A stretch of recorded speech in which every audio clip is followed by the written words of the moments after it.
Hey everyone, it is Sarah, your local NYC guide, and I put out new videos on New York City and travel every single week. So if you are planning a trip here or living here and want to explore the city more, then hit that subscribe button so you get the most up-to-date info about New York City around. Now today's video is a little different. I recently have come back from traveling internationally for 2 months, and whenever I do that, it makes me realize how New York City is different from other places. And it's made me become aware of something I previously did not realize. Are you ready for it? New York City is shockingly terrible in many ways. Okay, all right, before you start commenting mean things, let me remind you that I've made nearly 100 videos all about the amazing things to do in New York City, because there are a lot. But the reality is that you can't have an amazing time here without being aware of what not to do here. So today, I'm gonna share 10 things that are shockingly terrible in New York City. But before that, let me know if you like this content by hitting that like button. All right, let's get it.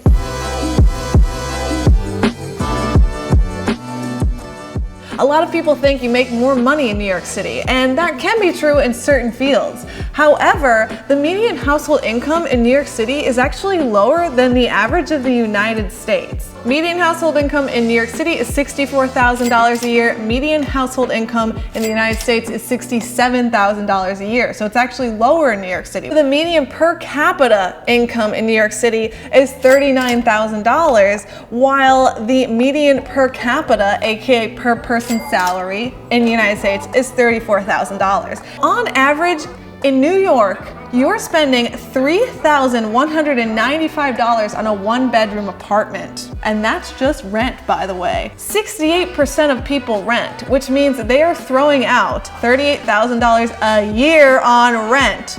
Do you see the problem there?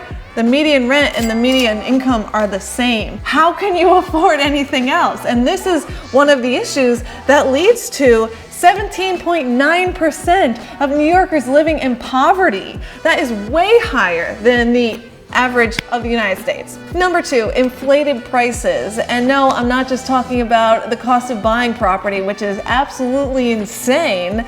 I'm talking about just regular purchases. For example, the average latte is gonna cost you a little bit more than $5, and that's just a basic, simplistic latte. A cocktail starts around $15. A glass of wine is around $12. And the crazy thing is, a lot of the time, the $12 wine will come from like a $12 bottle. Number 3, when it comes to money, is taxes. All right, this blew my mind on like when I first started doing taxes, because I didn't really understand it until recently. New York City has the 8th highest state taxes in the United States. It is currently at 8.82%. So you're going to be taxed that, but wait for it. On top of the state tax, you also have a city tax. And that city tax can range from 4% to 11%. Now, if you make the median household income of $64,000 a year, you're going to be taxed an additional 6% on top of the 8.82% state tax. So in summary, it costs a lot of money to live in New York City. And a lot of the time I wonder, is it even worth it? I don't know, you be the judge. Tell me in the comments.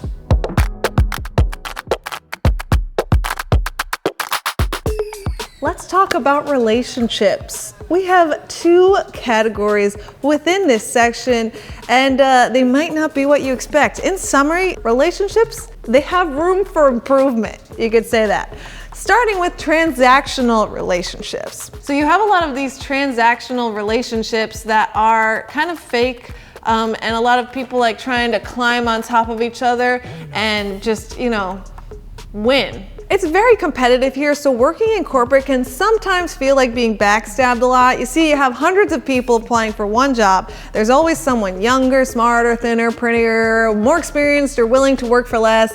I explained earlier how expensive the city is, and I'm here to tell you that the competition for jobs is pretty much as stiff as it gets. Living and thriving in New York City as a student or an entrepreneur, it requires a certain mindset that can be very difficult to embody, especially if you're not extremely confident in your abilities, capable of achieving a high degree of productivity in one of the most extreme urban environments in the world. And those that want to make New York City their home, they need to develop a very thick skin. That's the reality of the situation. Let me give you a real life example from my past. At a lovely corporate job that I've talked about many times on this channel, I wanted a raise and I was speaking to HR. They gave me the salary offer, which was way below the average that someone would get paid for that position in New York City. And I said, is it possible to have this salary instead? And they said, and I quote, thousands of people would do this job for free. That's an example of the real life work environment here. It's extremely competitive. Let's talk about category 2, the lovely dating scene we have here. You know, I am married and I feel very fortunate that I never actually fully experienced New York's dating scene because Louis and I started dating in college very early on. However, a large majority of my friends have explained to me that the dating scene here is really not ideal.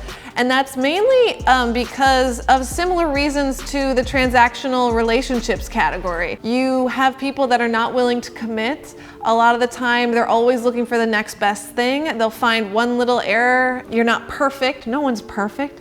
But they'll literally be like, nope, next, on to the next one, on to the next one. And this is like very common, I feel like, across the world, not just New York City. But you would think in a city full of 8.6 million people that you wouldn't experience this as much as you do because there's more people, but apparently men get frustrated because women are mainly only interested in men that are well off and, you know, have important jobs and are really handsome and look like models. I mean, to be honest, let's just put it on the men's side. Wouldn't you be happy if a woman was well off and looked like a model? I think you would also want to date her, right? That's the frustration with men.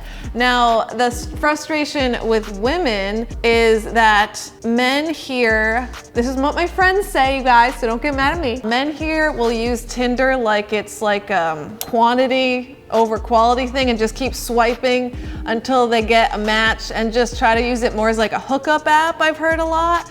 Like they're just trying to kind of, you know, do men things, you know what I mean. That's the frustrations that I've heard from my female friends. Be prepared, even though there's 8.6 million people living in New York City, it isn't as easy as you think dating, given how many options there are. And that's just because people seem to always be on to the next one and never really looking to commit because they think someone better is always out there.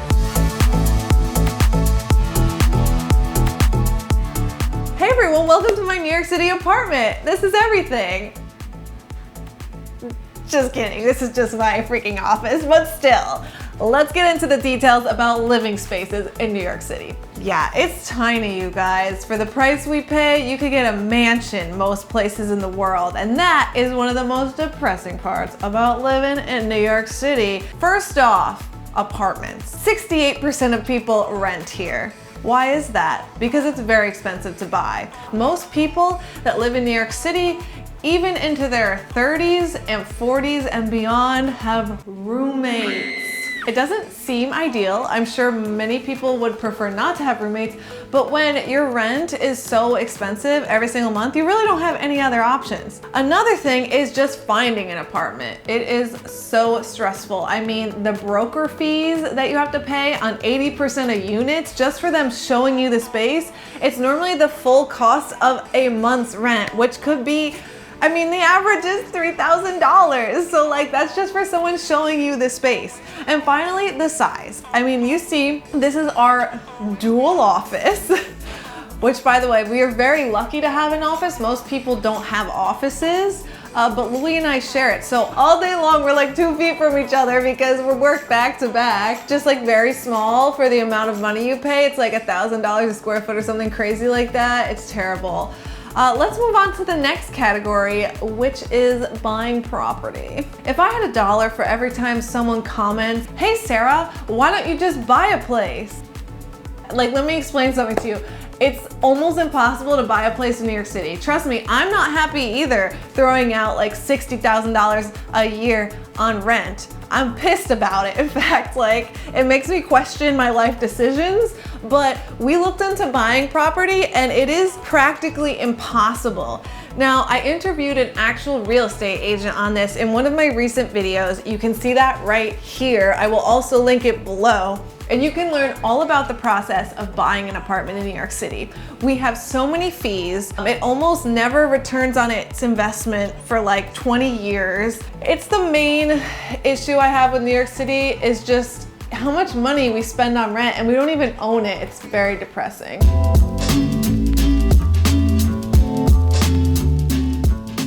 So we just talked about moving. Now let's talk a little bit about moving throughout the city. One of the biggest issues with our transportation system is its lack of accessibility. It is a huge issue. What's so hard about New York City is that it was really created to be a walking city. About 10% of New Yorkers have some issues with accessibility, whether that be that they just can't walk around far distances, they're in a wheelchair, or they got a stroller like me right over here. Only 25% are accessible. Only 25%. And on average of those 25%, they break down about 53 times a year. So if you are in one of the rare accessible stations, there's a very high chance that you're gonna get to that elevator and it's just not gonna work. I have a friend that's in a wheelchair and he literally was trapped in the subway for 5 hours once. It's a serious issue. In fact, with this baby stroller over here, it's very common for me to have to lift it up the stairs. Now there's a few options for traveling around the city if you have mobility issues, and I have a whole video on that, which you can see it right here and I'm gonna link it below. But I do wanna point out that the main options for you that are reliable would be getting a private taxi or a Lyft. One of the frustrations I have with having a baby is that you can't get in any Uber taxi without having a car seat. So your options are carry a car seat everywhere you go, or you have to call Uber with a car seat in it. And let me tell you what, I did that about 2 months ago and it took me 45 minutes to even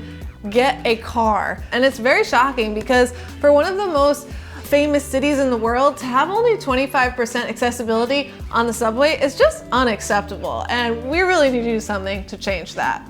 But anyway, let's move on to our subway specific category. Even if you don't have accessibility issues, the subway, you know, there has some negatives, I'm gonna be honest with you. The main one for me is that it's so dirty. If you compare our metro system to that of Japan, South Korea, Sweden, you're gonna notice it's so dirty. It's so dirty. The subway, it smells like piss, like all the time. And sometimes you see other things in it that's really gross and disgusting. I'm not sure what the issue is with the city, but it's really dirty. It's filled with garbage. You see a lot of homeless people. Just try not to touch anything on the subway and you're good to go. New York City, please improve the subway. Like, please. That would be such a benefit to all of us. And stop increasing the Metro card price, please.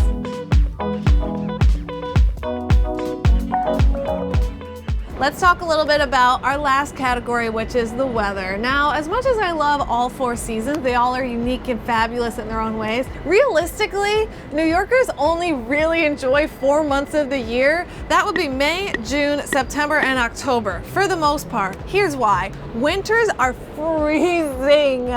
Remember, this is a walking city, so you're outside way more than you normally would be in equivalent weather locations. So make sure you have a super warm winter coat in the winter, otherwise you're going to probably die of frostbite. Now, if you want to know how to dress for winter, I have an entire video on that right here. I also have a packing guide that will help you kind of like plan what to wear when. The other thing is, in the summer, it is boilingly hot and extremely humid.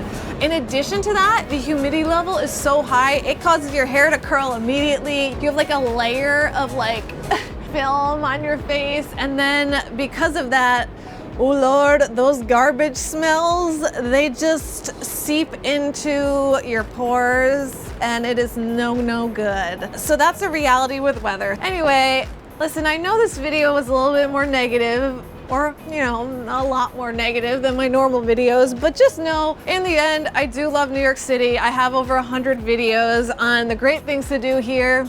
But you can't enjoy the greatness without having the contrast to the negative. And so I hope you enjoyed this video. I hope you look out for those things we talked about. And if you did, give this video a like, and I will see you next time. Thanks for watching. Bye.